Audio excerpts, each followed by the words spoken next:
ગુજરાત માધ્યમિક અને ઉચ્ચતર માધ્યમિક શિક્ષણ બોર્ડ દ્વારા માર્ચ 2026માં લેવાયેલ ધોરણ 12 સામાન્ય પ્રવાહ તેમજ વિજ્ઞાન પ્રવાહનું પરિણામ આજરોજ જાહેર કરવામાં આવ્યું છે। ત્યારે ભરૂચ જિલ્લાનું પણ પરિણામ જાહેર થયું છે। ભરૂચ જિલ્લાનું ધોરણ 12 સામાન્ય પ્રવાહનું 93.37% તો વિજ્ઞાન પ્રવાહનું 80.59% પરિણામ જાહેર થયું છે। ભરૂચ જિલ્લામાં ધોરણ 12 વિજ્ઞાન પ્રવાહના ગ્રેડવાર પરિણામ પર નજર કરીએ તો વિજ્ઞાન પ્રવાહમાં A1 ગ્રેડમાં 41 વિદ્યાર્થીઓ, A2માં 251, B1માં 439, B2માં 513 અને NIમાં 579 વિદ્યાર્થીઓ નોંધાયા છે। હવે કેન્દ્રવાર પરિણામની ટકાવારી પર નજર કરીએ તો વિજ્ઞાન પ્રવાહમાં ભરૂચ કેન્દ્રનું 83.59%, અંકલેશ્વર કેન્દ્રનું 77.40%, જાડેશ્વર કેન્દ્રનું 88.41% અને જંબુસર કેન્દ્રનું 68.24% પરિણામ જાહેર થયું છે। હવે વાત કરીએ સામાન્ય પ્રવાહની તો સામાન્ય પ્રવાહમાં A1 ગ્રેડમાં 71 વિદ્યાર્થીઓ, A2 ગ્રેડમાં 454 વિદ્યાર્થી, B1 ગ્રેડમાં 1073 વિદ્યાર્થી, B2 ગ્રેડમાં 1843 વિદ્યાર્થી અને NI 584 વિદ્યાર્થીઓ નોંધાયા છે। ધોરણ 12 સામાન્ય પ્રવાહમાં કેન્દ્રવાર પરિણામ પર નજર કરીએ તો અંકલેશ્વર કેન્દ્રનું 92.66%, ભરૂચ કેન્દ્રનું 90.53%, જાડેશ્વર કેન્દ્રનું 93.58%, જંબુસર કેન્દ્રનું 92.71%, નેત્રંગનું 99.31%, હાંસોટનું 91.74%, વાલિયા કેન્દ્રનું 92.90%, થવા કેન્દ્રનું 96.48%, દયાદરા કેન્દ્રનું 91.75%, આમોદ કેન્દ્રનું 94.58%, ઝઘડિયા કેન્દ્રનું 93.89% અને દહેજ કેન્દ્રનું 98.25% પરિણામ જાહેર થયું છે।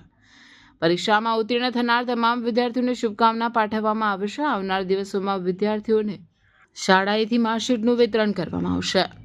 મારા ઓવરઓલ મારા પર્સન્ટેજ 99.41 છે અને મારા સાયન્સ સ્ટ્રીમમાં પર્સન્ટેજ 93.07 છે અને મારા ગુસ્સેટમાં 107.25 માર્ક્સ આવ્યા છે। આ બધી જ હું અહીંયા ઊભી છું એ માટે શક્ય માત્ર મારા માતા પિતા, મારા એમએટી શાળા પરિવારના તમામ શિક્ષકોનો શ્રેય આપું છું।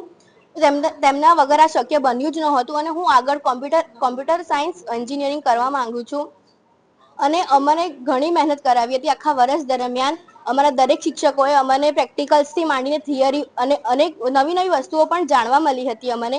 એ માટે હું ખૂબ ખૂબ આભારી છું એમએટી શાળા પરિવારની। અને અંતમાં હું એટલું જ કહીશ કે એમએટી પરિવાર એ માત્ર આપણને ખાલી શીખવાડતું નથી પણ આપણને આપણા જીવનમાં પણ આગળ કેવી રીતે વધવું જોઈએ એ પણ આપણને શીખવાડે છે। અને અંતમાં એટલું જ કહીશ કે વન્સ એમએટીયન ઇઝ ઓલવેઝ એમએટીયન અને હું ખૂબ પ્રાઉડ ફીલ કરું છું કે હું એમએટી શાળામાં ભણેલી છું। Good morning and hi everybody. My name is Mohammad Hassan Sarfraz Wadiwala. આજે મારા બોર્ડમાં HSC એક્ઝામમાં 2025-26માં મેં 92.15% બોર્ડમાં અને ગુજકેટમાં 117.75 સ્કોર કર્યો છે અને A1 ગ્રેડ મેં મેળવ્યો છે। એના માટે હું આ શાળા એમઈટી સ્કૂલનો ખૂબ ખૂબ આભાર માનું છું। એમના શિક્ષકો અને સ્ટાફનો હું ખૂબ ખૂબ આભારી છું કે જેમણે દરેક સ્ટેપ પર મારી સાથે રહ્યા, અમને ગાઈડન્સ આપી, દરેક સ્ટેપ પર અમને ગાઈડ કર્યા અને આગળ વધાર્યા। એના માટે ખૂબ ખૂબ આભાર એમનો। અને સાચું કહું તો આ પ્રિપેરેશનમાં જ્યારે હું middle of this preparation journey હતો ત્યારે મને એક રિયલાઇઝેશન થયું કે માર્ક્સની પાછળ ભાગવાથી કંઈ જ નથી મળતું, રિઝલ્ટ નથી મળતું, પણ ક્યુરિયોસિટીથી લર્ન કરવાનો જે પ્રોસેસ છે એને એન્જોય કરીએ ત્યારે જઈને રિઝલ્ટ મળે છે ને એના કારણે જ આજે હું અહીંયા આપની સમક્ષ ઊભો થઈ શકું છું।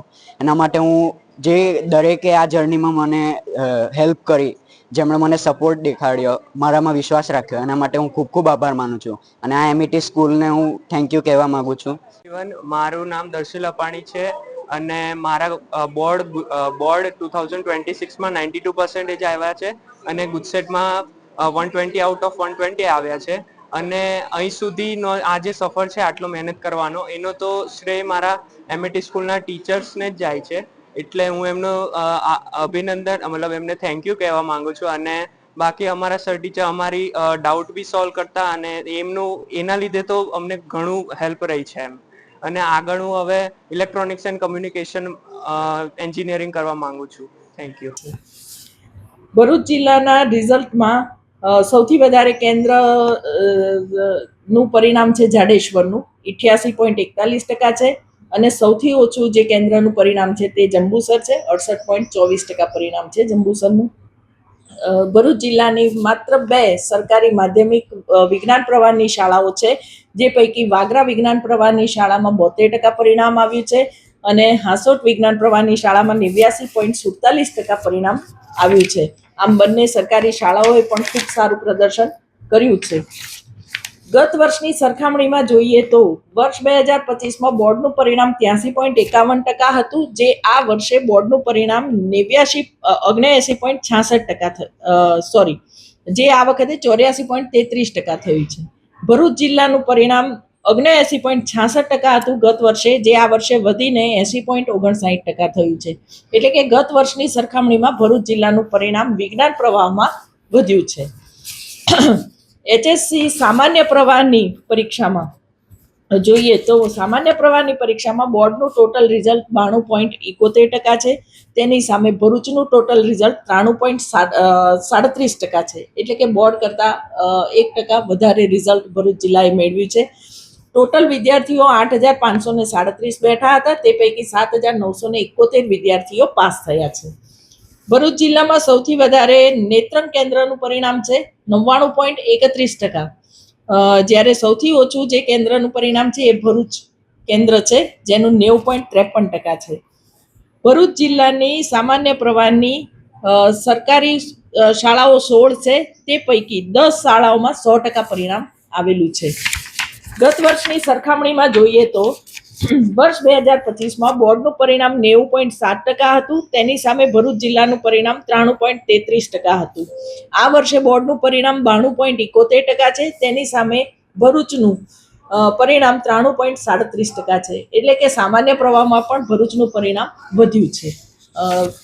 જિલ્લામાં સારા ટકા મેળવનાર અને પાસ થનાર તમામ વિદ્યાર્થીઓનો હું હાર્દિક અભિનંદન પાઠવું છું અને જે વિદ્યાર્થીઓ નિષ્ફળ રહ્યા છે તે વિદ્યાર્થીઓને હું સાંત્વના પાઠવું છું અને તેઓને હિંમત પણ આપું છું કે આગામી 1 મહિના પછી બેસ્ટ ઓફ 2 પૈકી તેઓ પૂરક પરીક્ષામાં ભાગ લઈ અને વધારે સારું પરિણામ પણ મેળવી શકશે અથવા તો બગડેલું પરિણામ સુધારી પણ શકશે. તો કોઈએ નાસીપાસ થવાની જરૂર નથી અને પાસ થયેલા વિદ્યાર્થીઓને ઉજ્જવળ ભવિષ્ય માટે શુભેચ્છાઓ. Thank you.